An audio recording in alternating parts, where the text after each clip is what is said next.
Hi, I put a little message out there that I am not going to do the two channels. I'm going to do my reading. I'm just going to combine the channels. It's just going to be easier, less daunting for me. And yes, I'm probably being a little bit lazy, but at the moment, with my life being so hectic, it would just make it easier right at the moment. So you can see my babies. Whoop, PJ. PJ, baby boy. Aw, he's such a good boy. And there's little B. There's little B. There's little B. Just what you need me to just get them all wound up. And then just go boop. Sorry, that was mean. Okay, a minute in already. Bounce. And I'm going to continue reading chapter 2 in the Walk in the Light series by Todd Bennett. Restoration. It is already 11:30 at night, so I should have done this earlier. Okay, we are on chapter 2 of Walking Through the Light series, Restoration. It's book number 1 out of 12. Author Todd Bennett.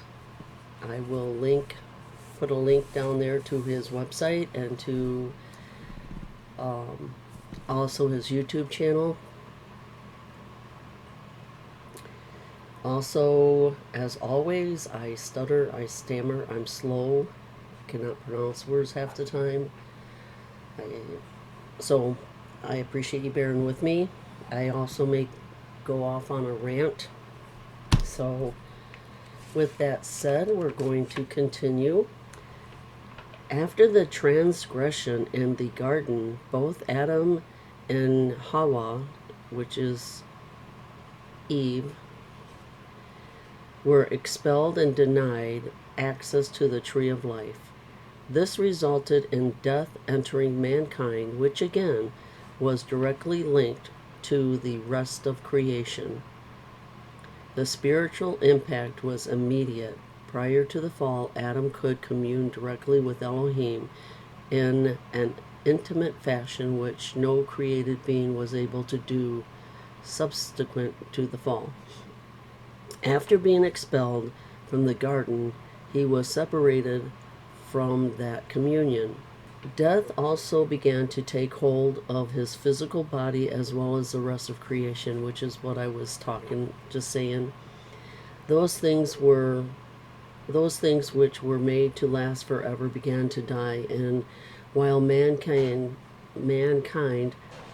was originally created in his image, in the image of Elohim, the offspring of Adam, beginning with Seth, were born in the image of Adam, not the image of Yahweh.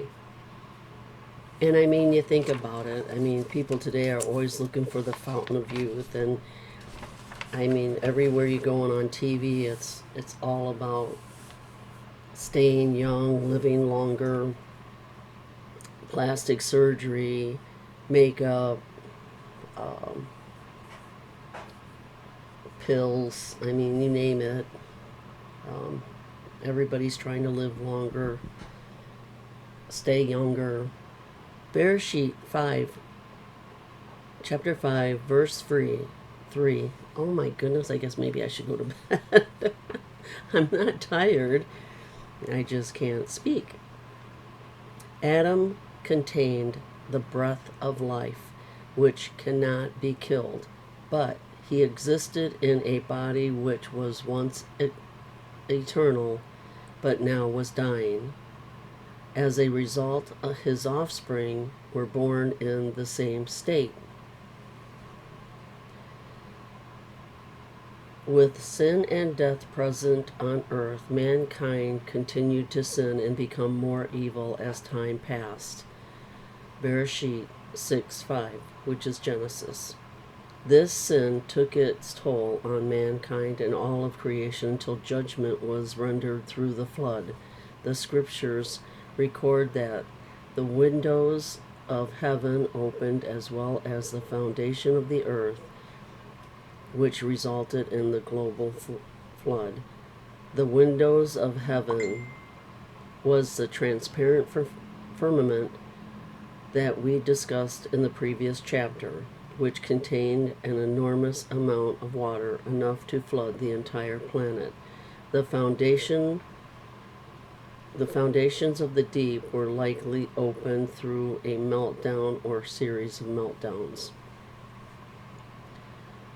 One can imagine the enormous impact that such an event would have upon the planet.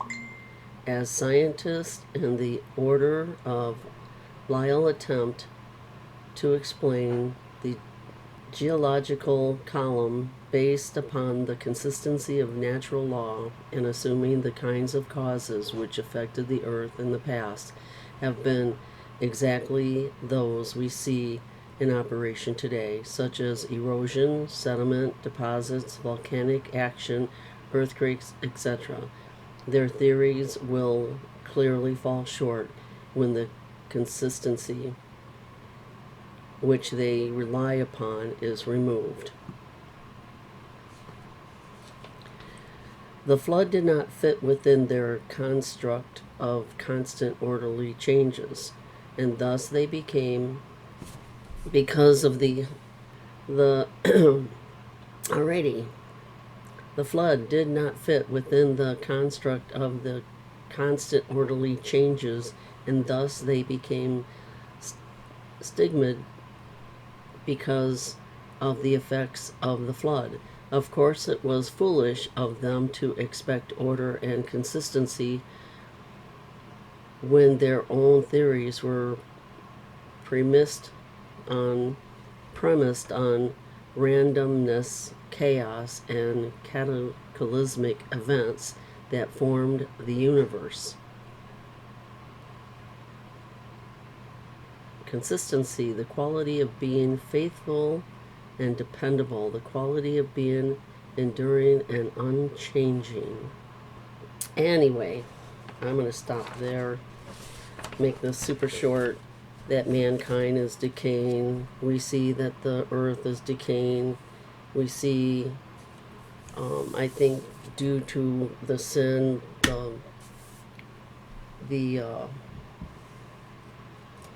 the storms that are happening. There's so many signs on this earth. There's so many signs around the world of things happening, be it sinkholes, be it storms, be it floods, be it anything. I think are all signs that things are coming to an end. I do think that the time is coming really near. I really, as much as I hate to believe it, and I hope I'm wrong, I honestly believe that we're going to see end time signs like no other in my day. I honestly believe that it's that close. And again, people say, oh, they've been saying that for years, but if you look at the signs, they seem like there's so much more, they're so much closer. It just is, it's crazy. So, and again, I hope I am wrong, but I just feel it. I feel like things are happening so fast and furious that they may happen in my day, unless I don't wake up tomorrow. Alrighty then, I will get this edited and out there, and I'm almost done with chapter 2. Alrighty, I'll be finishing that up in the next video. Y'all have a good night. Thank you. Bye.